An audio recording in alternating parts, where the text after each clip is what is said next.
the scary part was, is he said to me, he looked me right in the eye and he said, you have a very sick young man right now. He said, we don't know what's going on, but his body is being attacked.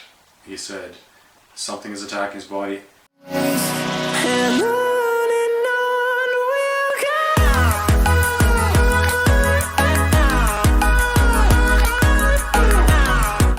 Alright, what's going on everybody? Welcome back to another video. This one's going to be a little bit different. I got the whole family here. Introduce yourselves. My name is Sienna and I'm the older sister. Hey, I'm Tracy, I'm the mom.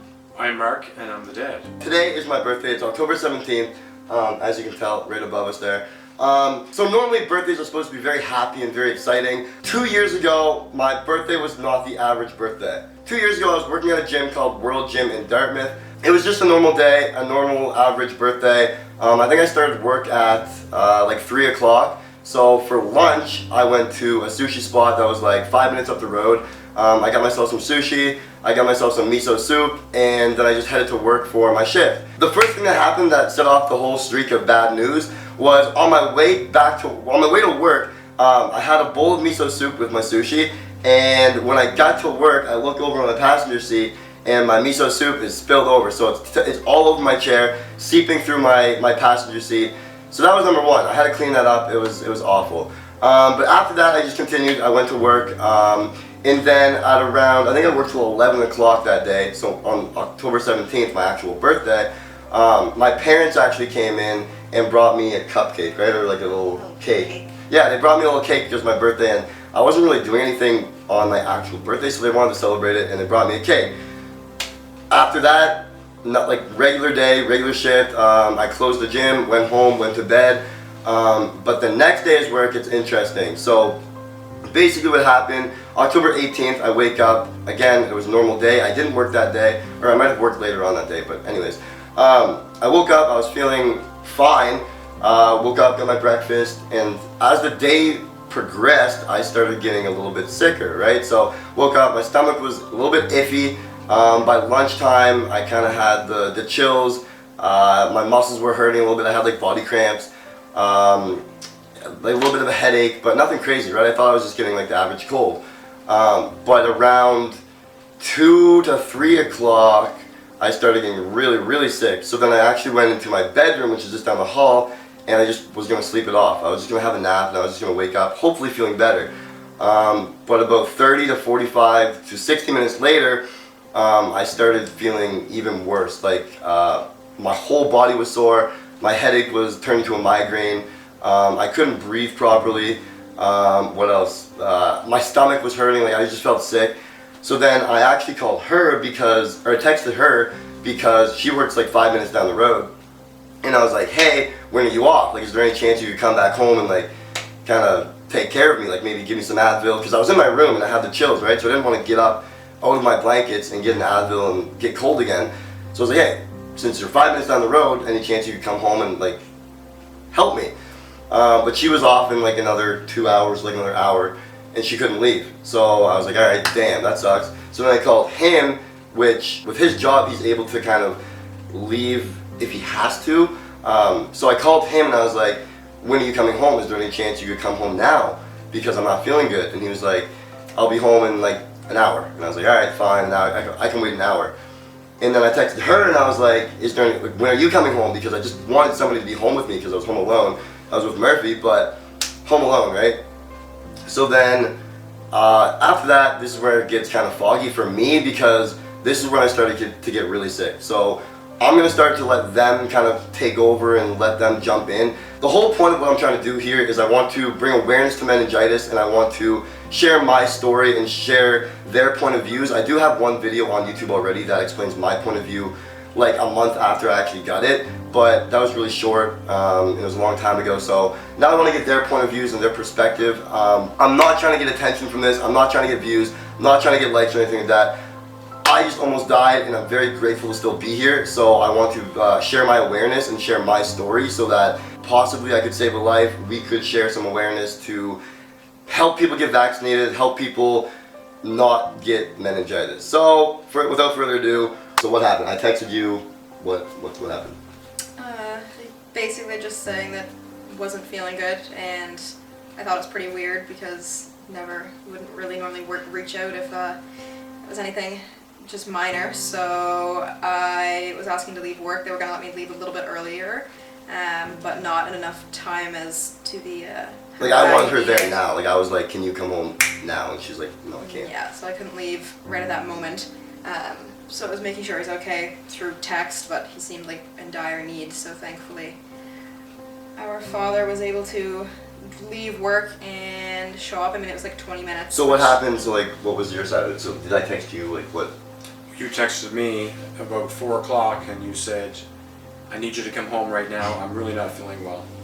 And knowing that you have a very high pain threshold, I knew you looking for help means that it must have been something fairly serious. So I took it seriously enough to know that I'd have to come home, but I'm still a half an hour away because I have to go through city traffic in order to get home. So I was 30 minutes before I could get home.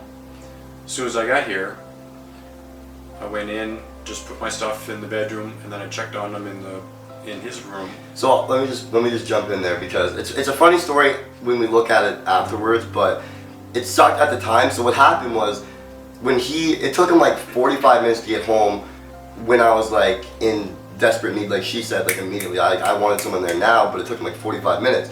So when he actually came home and got in the door, I was expecting him to kind of like just go directly to my room and help me.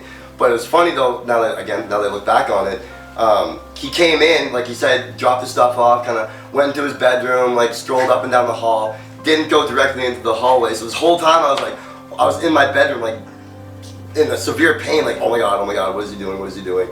But then he finally came in. I was like, yeah, I really need your help. So sorry, continue. Well, and then as soon as I was talking to you and you were giving me all your symptoms, I knew that there was something serious going on, and that you were going to have to get to the hospital because you were in a bad way. So there wasn't anything that I was going to be able to do to relieve your pain or your suffering, but somebody was going to have to take a look at you and see what was going on. So then, what happened? Did you just think like, let's go to the hospital? Did you say something? Were you like? I was still at work. You had texted me to see when we were going to be home, but I was in Halifax. Had to take a bus home, so I was going to be the longest like 30, getting 45, home 60 minutes away. easily to get home. And again, knowing that he's never usually asks for a lot of help, knew that there was something wrong, but still I thought it was just the flu. He had a bad headache, and just that it wasn't as serious as it turned out to be. And then by the time I actually got home, your father had already taken you to the hospital. So I was here not knowing what was Okay, really so we were at the going on hospital at the that point point. that you got home. Yeah, when he came in, I don't remember like what was the time span between you coming in and us leaving. We were only here probably about 30 minutes to 40 minutes before I got you up out of bed. I was gonna say, cause you needed to like physically actually get me up and out of bed because I had so much muscle pain and I was in so much pain that I actually couldn't walk myself. So he had to like actually help me out and walk me to the car, and then the drive to the hospital, which is luckily only like 10 minutes away. Like 10 minutes away. But that drive was awful. I was in so much pain. So then we get to the hospital and then go straight into emergency, and then what happened again? I'm in so much pain. I have no idea what's going on. So. Well, I had to park the car and put you in a wheelchair because we're going to walk. So I had to go inside, get a wheelchair, go to the car, put you in the wheelchair, wheel you in, and I had to go right to triage to explain the situation as to how you were feeling. And luckily they weren't very busy, so they got you in pretty quickly. And they started taking your blood pressure, and that was the first indication that there was something fairly serious because your blood pressure was extremely low, especially for a healthy young adult that you are. And that was concerning to me. They took that sort of as there was probably something to do with your water intake, and that you might have been dehydrated. So they pretty much took you right in and put you in a room. I had to go park the car and come back in. And I remember when they put me in the room, or like basically the whole time I was in the room, the first night, like the first time we got there, they were just pumping me full of fluids. Like they put me like through 4 bags of IV because of my body pain, so they thought I was just dehydrated. So they were doing that, but they were also taking some blood work, and they had to wait to see what the blood work came back and if it was showing anything in the blood work. And so we were in there pretty much from 6 o'clock until midnight. They had to release you because essentially emergency closes at midnight. The doctor just before midnight, said he's going to send you home. Even though your blood pressure still was quite low, it was really low. So 170 would be high, so it was like Your blood pressure would be like 60. 90 over I don't remember what it was. 70. It was, or I don't know, under 50. It was just a very extremely low blood pressure. And I asked the doctor several times, I said, are you sure it's safe to be sending him home with such a low blood pressure? Because I was concerned at that time that if something happened through the night, we were going to either have to call 911 and get an ambulance, or try to get you in the car and take you into Halifax to get you to see somebody. I thought it was so weird how like an emergency could close. Like it didn't really close per se, but since they weren't going to do anything else for me. Well, they don't. It was a COVID center. It wasn't the actual Like, hospital. yeah. So. Well, they don't close. They just don't take any more patients. It's not like they close the doors and they kick everybody out. No. Anybody that can send home, they will. If anybody is in there, already in there and being seen by a doctor, and is not well enough to be sent home, they stay. So at that point in time, because they saw that you were recovering a little bit from when you first went in with fluids, that they felt that overnight your blood pressure would get back to a normal blood pressure. They were convinced it was just dehydration. But at the same time, he also said that at any time, if anything changed, he says, come right back into emergency. But either way, I want to see you first thing in the morning. So he said, come back first thing in the morning so we can follow up, just to make sure things are going Like okay. I was just trying to go with the flow because obviously I kind of thought doctors would know what they were doing. So when they said they were sending me home, I wasn't very happy. Like I was kind of nervous and scared because I didn't know what was going to happen. I was still in a lot of pain, obviously, and so whatever. I was like, all right, let's go home. So then, yeah, after all the confusion about whether I should go home or shouldn't go home, and they were like, if anything else happens, just go to the other hospital in Halifax. I was like, all right. Certainly didn't see it to be Cool, like, much of an emergency. No, they weren't like urgent. They weren't eager. They weren't investigating more, which But I think they should have. But in hindsight, though, after we talked to when you were released from the other emergency room and the other hospital, we did an interview with the doctors there, and they said that in the defense of the first night you were in the emergency, which was Friday night, they said there was no indication of anything other than a possible flu. There was no indication of meningitis. There was no indication of anything serious at that time. So they said that, you know, it would have been a call either way, either to keep you or to send you home. There was nothing at the time that was showing up either from blood work just the utter or pain how I was you in, were like. or how you were feeling to make it seem like that it was serious enough to take it another step further. But they also did say, if things changed, don't hesitate to come back in. So they weren't telling us that you were okay and that not to bother coming in. They did tell us that if things changed or got worse, to definitely come back into the hospital or at least call 911. It was hard to see him come home, not knowing what was wrong. Did you come to the seeing how hospital? Were much you ever at pain. the hospital the first night? Not No. the first night. There was no There was need for nothing. you to be there at that point. They just said to wait because your father wasn't even sure how long you were going to be in there. So we just kept thinking like every hour, okay, Oh, well they're come just going to home. come home. Yeah. They're just going to come home. So when they did finally send you home, and me knowing how low your blood pressure was and how much pain you were in, and seeing you walk in the condition that you were in, it was terrifying to know that you were going to be spending the whole night here with no medical attention. So I get home from the hospital the first night. What was it? Around 12:31, 12:30. somewhere around there. Again, I don't remember that night at all. Like not even remotely. I don't remember coming home. I don't remember sleeping. I don't remember being in my bed. All I remember is waking up. So I don't remember like did I wake up? Didn't I? Slept Through the night. through the night. So it was about 1 o'clock you went to bed, I guess. And Woke up at like we what? didn't hear you through the night, but I was up, I was sitting on the couch, and around 8 a.m. he called out for me because he couldn't get up. And that's when I went in and saw him, and he was in worse condition than he was the night before. So yeah, the morning after I got back from the hospital, I remember like how much worse it was because the first night, obviously, it just keeps getting worse. So when I woke up, I remember I literally could not breathe for the life of me. Like the definition of elephant on your chest times 12. Like just you can't get a breath, you can't breathe, and you can't it's the worst feeling ever. Plus the worst migraine I've ever had. Plus the worst body cramps you can even imagine. Like my whole body was like almost paralyzed because I couldn't move. Like I literally, when I say I couldn't move, I couldn't move. Like he literally had to physically move every part of me to get me out of the room, around the hallway, down the stairs, and into the car. Like I remember the struggle of trying to go down the stairs because I was like locked up, trying to move. Like oh, it was awful. But yeah, like couldn't breathe, headache. What else? Flu-like symptoms. Your neck was swollen. My neck. I didn't realize, but my neck was swollen apparently. I remember once I got outside, like the light was really. I'm sensitive to the light anyways, but like it was. Like I needed like sunglasses when I went outside, and it wasn't even sunny out. Like it was, the light sensitivity was terrible. That's it, I think. I get to the hospital, and then they found out I had a rash. Like I took my shirt off and stuff, and they found out I had a When we rash. first got into triage. Well, like what? Okay, so like explain the morning though. Like In the morning, yeah, well, your mother and I both had to help you get in the car. And so I drove you down, same thing as the night before. Got a wheelchair, got you in. And when I got into triage, I explained to them the situation. And they just took your blood pressure, took your oxygen, but they took you in right away.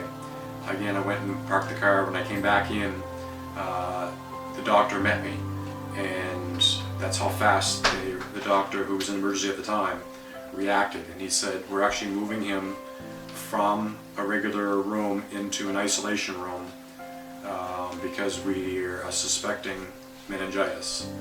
They said because when we went to put the electrodes for the monitoring on you, you were covered in a rash from the palms of your hands and the backs of your hands all through your chest and your arms. I'll put a picture on the screen that you can kind of see a rash on my chest area. So that meant they were going into isolation, which meant PPE was going to be required by everybody. And he was going to do some testing and just to see if he could follow up and find out if that's actually what it was. But he took the first steps in separating you from all the other patients and letting all the other nurses and doctors know that they were going to be requiring PPE in order to come in and see you, and that I was going to be requiring a mask and a gown as well to go into that separate room.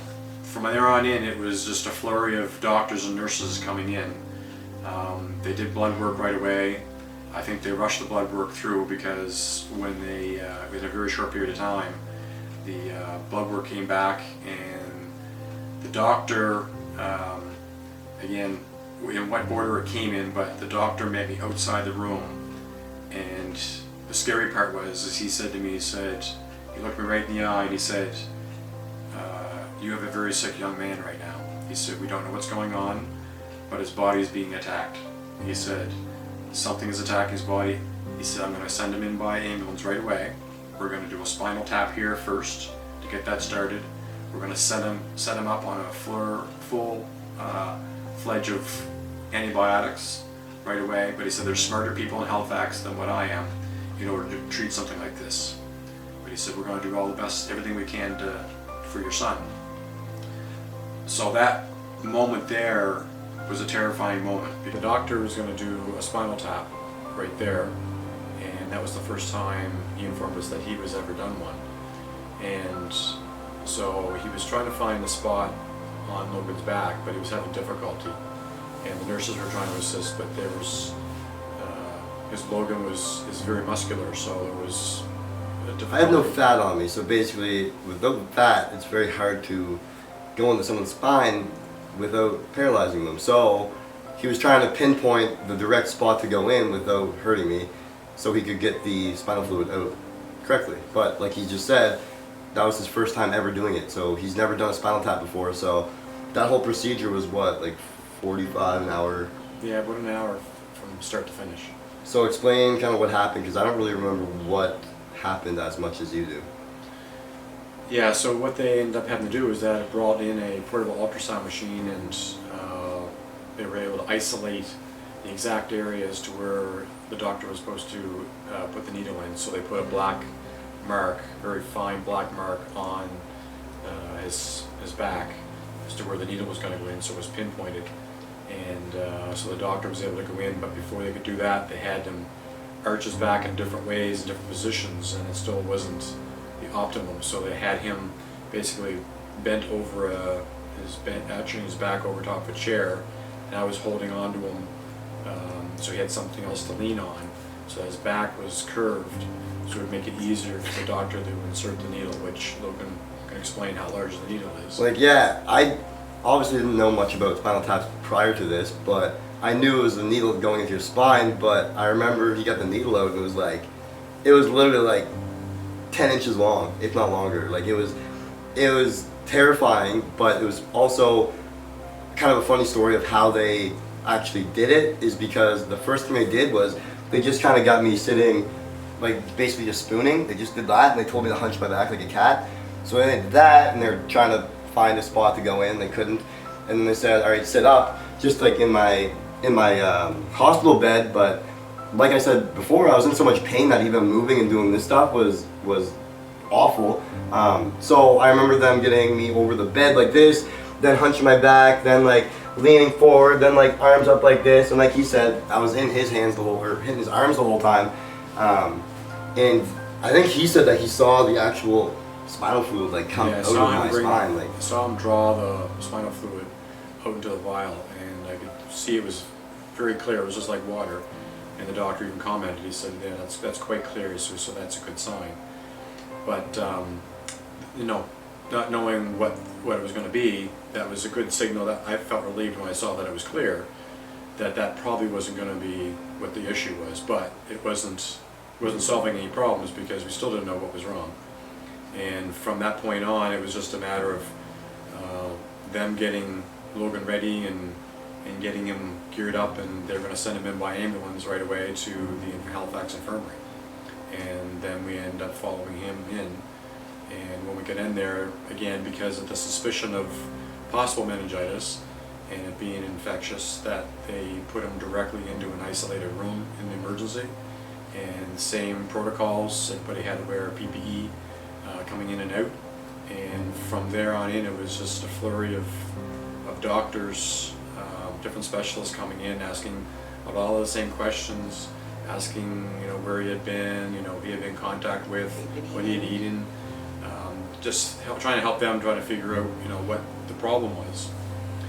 But after we were in there for a while, Logan started suffering even more so with severe pain in his head, a severe headache. yeah, so like I remember, so what they're talking about is when we went from, after they did the spinal tap, we went to another hospital in Halifax, and because it's a bigger hospital obviously, and so when we got in the actual room that I was enclosed in, all I remember is we were in there for what, how long? You said like 12 hours or 12 like hours, yeah. something like that, like ridiculous amount of time. But all I remember is like for I probably remember like 3 or 4 hours of it, and for the whole 3 or 4 hours I was in the most pain I've ever felt in my life. Like my whole body was in pain. My headache was, imagine the worst migraine you've had and multiply it by 100. That's how bad it felt. Like my head was just like out of this world hurting. My body was hurting. I had chills. I couldn't see anything because the light was sensitive. My eyes were sensitive to light. I had a rash all over my body. Like, it was just not a good time. So it was weird for them.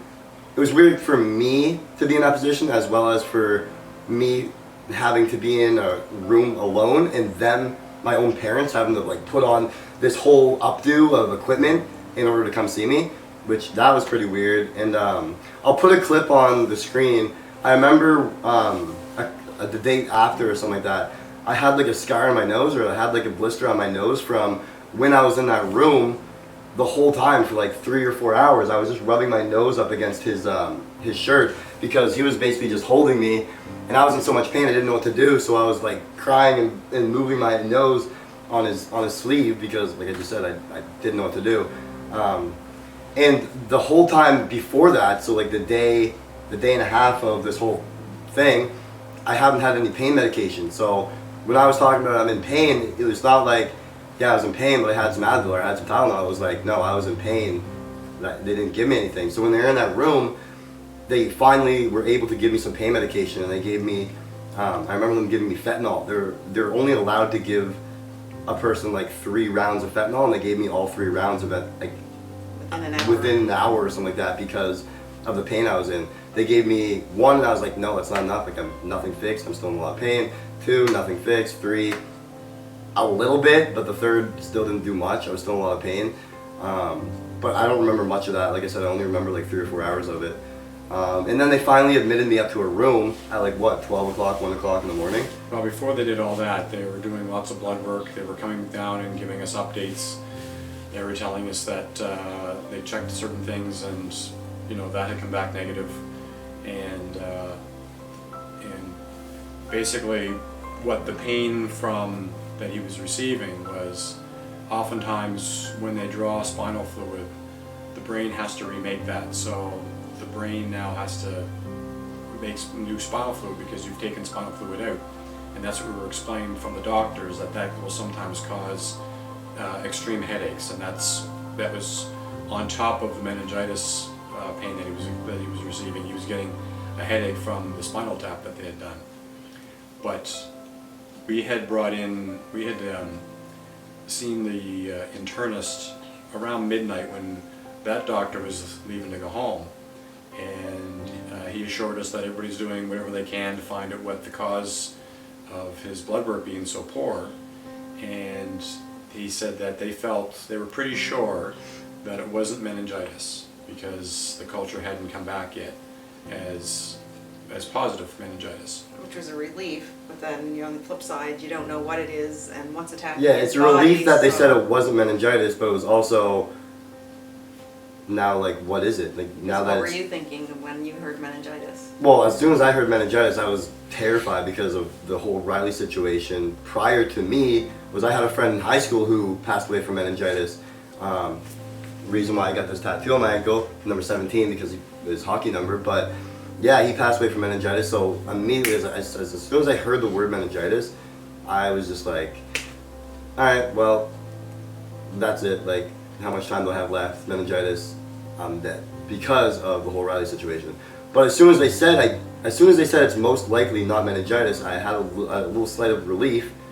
But then, as we just talked about, like, now what is it? Now what's the whole reason of why I'm here? Yeah, and that was around midnight when they were going to finally get him up to a room, an isolated room, or an isolated ward at least, and get him so that he can hopefully get some rest through the night. So that took about 3 hours. So we left the hospital around 3 o'clock in the morning, still not knowing what was going on, a little relieved that he didn't have meningitis, at least that's what they considered at the time, but not relieved because we didn't know, what was happening. But he did have some relief from the pain medication, so he wasn't as bad as he was earlier in the day. So we felt a little bit of relief going home. And they were keeping him on rounds of really strong antibiotics. Every 6 hours, he had an IV with super amounts of antibiotics. Yeah. So when I was finally admitted up to the room, they left to go home, obviously, because they weren't able to sleep anywhere. I wasn't gonna make them sleep there. They wanted to go home, so they went home. I was up in the room by myself, and then every 6 hours, like she just said, I had to get a new IV. So imagine trying to sleep with a room full of people in a hospital bed, trying to get your IV changed every 6 hours. So 3 in the morning, and then 8 in the morning, and then like every 6 hours, it was just like a doctor had to come in, wake you. If you were able to sleep, change your IV, the Take your blood pain pressure. of just the straight up IV getting changed every 6 hours. Imagine needle coming in the same spot every time. It was awful. Yeah, just like sleeping wasn't fun. I don't think I slept much. Like, oh, it was awful. The whole first day was, I don't really remember much of it because I was in so much pain. But finally, after the first night, after I got through the first night, they came back at like, what, 8 in the morning? 8 a.m. When we walked in off the elevator, there was a doctor there that met us that knew of us. He wasn't the attending doctor, but he happened to know about Logan's case. And he greeted me and said, Mr. Guthrie, it was good to see you. How's your parents? I said, great. He said, I just thought I'd let you know that your son has meningitis, but he's doing very well. He's responding to treatments, and he should be okay. And That's that how we was, found out. That's how we found out. So we immediately went to the room and got some more information from Logan and from some of the doctors that were there. You found out before they were there? Yeah, so what happened, like, again, very blurry, and this was 2 years ago, so, like, it's hard for me to remember exactly what happened, but I remember doctors coming in and out, asking me about my food, like my nutrition, and where I've been the past, because, oh yeah, also doctors coming in asking me everyone who I've been in contact with the past 2 weeks, because obviously meningitis is very contagious, and if they found, and once they realized I had meningitis, they wanted to make sure that everyone who I've been in contact with has been vaccinated, which nobody is, or if they have to be taken care of. So they had to take a pill for like a week or something like that. So we ended up, when it was discovered that it was meningitis, and they had to track everywhere you were and everybody that you had been with, us being in your immediate family had to take medication, one super strong pill. Sienna, I think you took 2, and Mark and I had to take 1, and it was a super dose of I don't know, antiviral or antibiotic or whatever it was, to ensure, or try to ensure that we didn't get it, now that they knew that that's what it was. And I was playing hockey at the time, so obviously prior to the past day, I was with my hockey team. And the hockey team is what, 20 people, 25 people. I was at work with everyone, my employees, all the members. So there's a lot of people. And we had Thanksgiving dinner the week before. Yeah, so there's a lot of people who I've been in contact with, so that was scary as well. But yeah, so what we were talking about was, her question was, yeah, I actually did find out on my own that I had meningitis because they weren't there at the time. So the doctors came up before they got here, and they were talking to me, and they were just, I forget what they were saying exactly.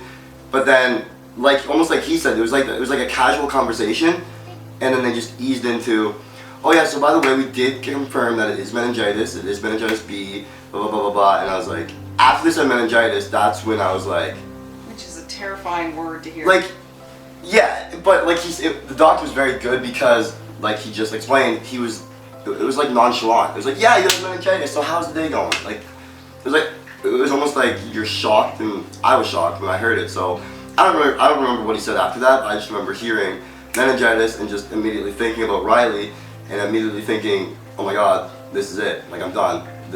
I have a day to live because of meningitis. And that's the way I had felt when we first heard the word, even though the doctor seemed to make it very casual. When you hear meningitis and knowing the history with Riley. Well, yeah, I was going to say, you guys knew Riley too, right? So yeah, that whole situation was... Yeah. So I asked the doctors, because they told us less than 8 hours prior to that, they were pretty sure that it wasn't meningitis. And then 8 hours later, they tell us, yes, it is meningitis. So we had a conversation with them saying, so what changed? What did they find out? And what it was that clear spinal fluid that they took on Saturday morning, they have to put that into a culture and let it to grow. And they can't rush it. It's sort of a natural process. So it's because it's a bacteria, they have to allow it to go through its own process. And that didn't start happening until basically through the night.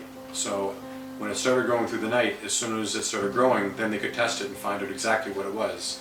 So basically between 12 o'clock, midnight, and 8 a.m., the culture started growing as meningitis B, which is what they didn't suspect, but that's what it ended up being. That's how they... That's how quickly that's how quickly it can progress. That's right. Quick it grows. And so, like you said, when we were talking about the spinal tap, he saw the spinal fluid come out and it was clear, but then, obviously, like you said, as it progressed, it got foggy and blurry. Well, and less than 24 hours later. Yes. Is when they started growing, is when it grew in a culture dish as meningitis B, and that's the only way they could know. There's no other way of testing it to know for sure. That's why they do a spinal tap.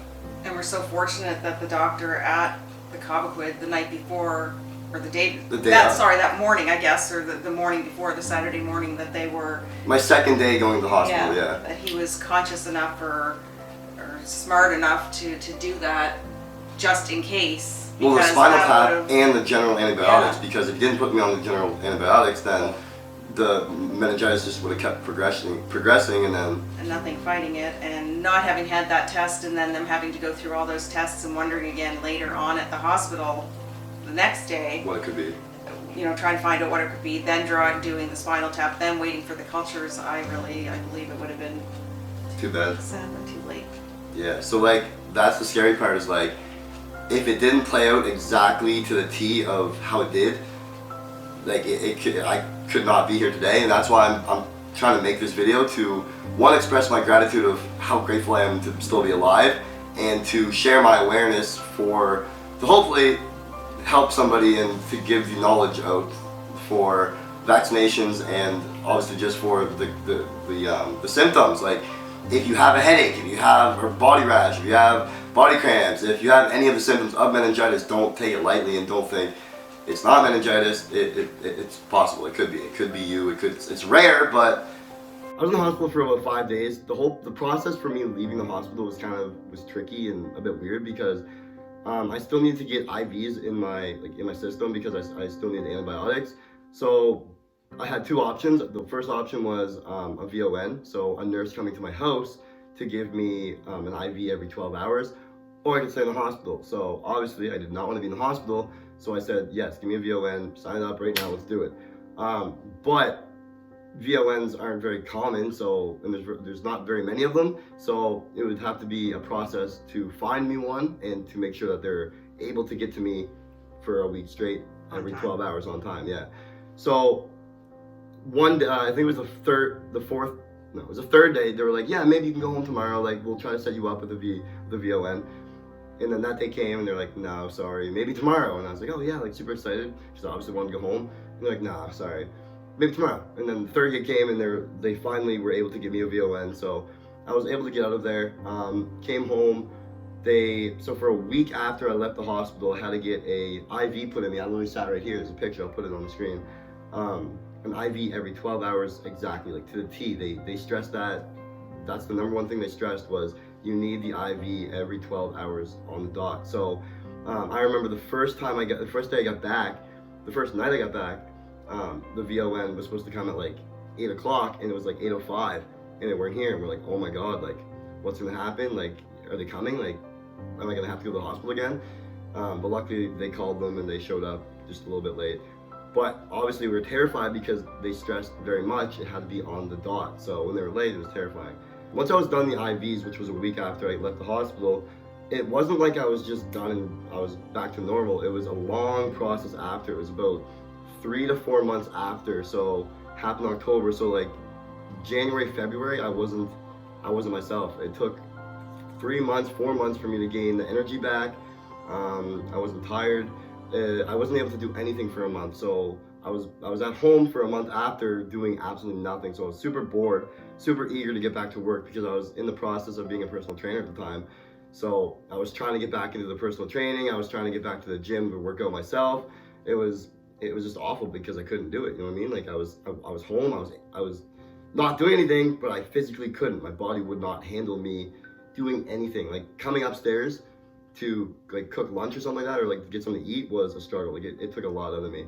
We live in Nova Scotia, and Nova Scotia, when we go through school, we're vaccinated for what, meningitis? A and C. C and Z or something. It's another weird letter or whatever. Yeah, there's a bunch of variants. For meningitis B. But not meningitis B, which is the one I got and the one that Riley got. And so... Well, the reason is, the rationale at the time was that it's because it is such a rare, meningitis B is such a rare disease in Canada, where less than 100 people a year usually get it. They don't realize, they don't see that there's a cost involved in that, as opposed to saying, well, hopefully we'll catch the majority, or if not all, people who catch meningitis B in time, which doesn't happen, because one is not catching one is one too many. So, and it happens so quickly, so there's no time for error or questions. It's just... Yeah, you don't have many days. You have like within 24 to 48 hours. So basically what I wanted to do was share my experience and tell my story with my family here, with their point of views, just to kind of give you guys a better understanding of meningitis, how it happens, what it is, and how quickly it progresses. Like he was talking about before, is if it wasn't that exact doctor, the exact day, the exact time, that exact second, it could have been 3, 6, 12 hours difference. I wouldn't have been here. Like, it had to be that exact situation, the exact layout, or else it could have been a very different turnout. And the other thing is, if your child is very ill, make sure you get them to a hospital, not a walk-in clinic. Get them to an emergency room. And if you're still not happy with what the doctors are telling you, talk, especially from that age group, talk about meningitis, talk about getting tested for that. And hopefully you're in an area that you have options, that if you're not happy with the results of what the doctors were telling you, that you have another hospital that you can go to. You have another emergency room that you can go to. If you think you're vaccinated against meningitis B, you're not. 99.999 chance you are not vaccinated against meningitis B. So It's not one of your shots that you get. we live in Nova Scotia, so we have, when we go through school, so I think in junior high, we got vaccinated for meningitis A, C, and like other variant, but not meningitis B, which was the one I got and the one Riley got, my friend Riley, who passed away from meningitis. So You have to ask your family doctor to give the meningitis B shot to your child. it might cost money, but it's But worth it's it. It worth saves it. lives, man. Like it's not like it's very rare, but it could happen. It's It could be not. deadly. What? It could be deadly. It could be very deadly, and You it's don't very wanna take quick. that chance. It happens very quick. So don't take the risk. Don't think you're just sick. Don't think you have a cough. Don't think you have the migraine. I would definitely recommend going to a hospital and getting checked out, even if you don't think it is. Just Get to a be second sure. chance. You'd rather be safe than sorry. And ask for the B shot from your family doctor. Meningitis B. Ask for it and get it and pay for it. It's a necessity. Like I said, I just wanted to share my story. I wanted to share the awareness. So if there's a slight chance I could save somebody's life or help somebody out in this situation, then I'm gonna do it. Thank you guys so much for watching. I'm very blessed to be here. Very blessed for the opportunity to still do what I love, to wake up every morning. This is only the beginning. I'm just getting started. I have a lot of plans for the future. Thank you guys so much for watching. Make sure you subscribe. Make sure you get that vaccination. Peace out.